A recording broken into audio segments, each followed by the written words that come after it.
Hello everyone and welcome to another Top 5 Records video. And today I'm going to be ending up the series with regard to record store day releases with this one.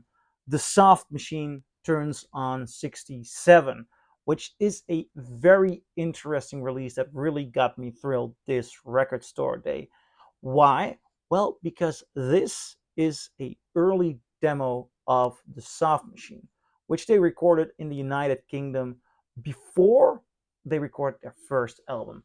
Now, um, I'll read something from the back here because these recordings were the very first demos made by the Soft Machine. Recorded in April 1967 by producer Giorgio Gomelsky at the DeLane Lea Studios in London, which I think is interesting because this record store day really we had a similar wise release by the band Queen. They also went to the DeLane Lea Studios to record demos of themselves for their first album, and that was a spectacular release. These demos were originally intended to form the foundation of Soft Machine's debut album. This compilation showcased unique compositions and early versions of fan favorites like Save Yourself, which would later be re-recorded for their first official LP release. This comes from the original master tapes from Giorgio Gomelsky's archives, and have been meticulously restored and remastered, bring a new level of clarity to these long lost tracks. Well, long lost tracks is something I find interesting because basically I thought this was the first time these would be released. I am not a Soft Machine. Can't say I'm not a fan because I really enjoy their music, but I'm not as I just don't know everything about them. So my first response was, "This is interesting. It's completely new," but it has a license from 1972 here. So it also says that produced by Giorgio Gomelsky, first released by BYG Records in 1972. So is this actually a re-release or a rare re-release? I'm not sure. It's released by Charlie Records, by the way. I'm not usually a big fan of Charlie. They did a lot of Townsend Zand releases, and I'm happy that they did them. But quality-wise, they are not the best you can get. Here we have the vinyl itself on, how do they call it? Crystal clear with black smoke vinyl. You can see through it. Nice label. I really like the artwork. I bought this not for myself, but for a friend of mine who thought the artwork was too modern looking. I do think it gives me some 60s vibe, but I agree that it's the 60s vibe through a 20s lens. I really like the artwork. I really like the sound of it. I think this is a good pressing. It's good silent vinyl. And I was mostly stunned by the experience of this record here.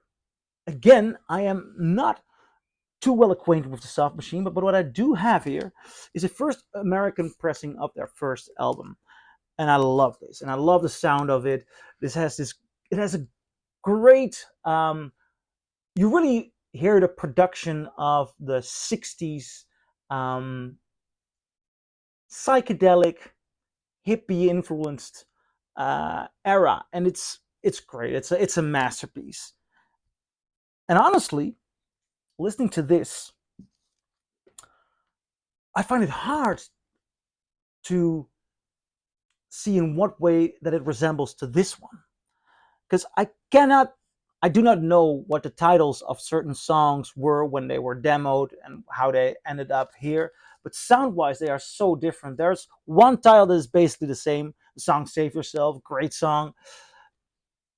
But on this demo, it's as if you're listening to a completely different sound, Soft Machine. Completely different Soft Machine.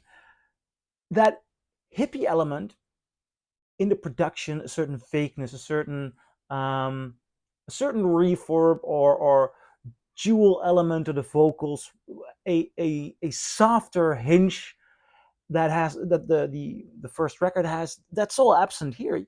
You're listening to, although obviously produced, but you're listening to a much more straight on recording of this band, and I love it.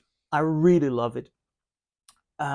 It's much drier sounding, and I have this there's this more band vibe going on here.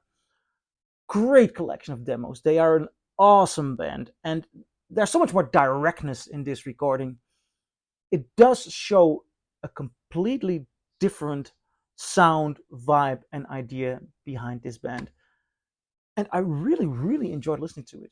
I'm actually, well, I can't say depressed, but I would have preferred if I would have bought it myself as well, so I could give it another spin. This is a very good, interesting record store day exclusive. So I'm curious, what do you think? Do you agree? Do you disagree? Leave a comment below, and I'll see you in my next video. Bye.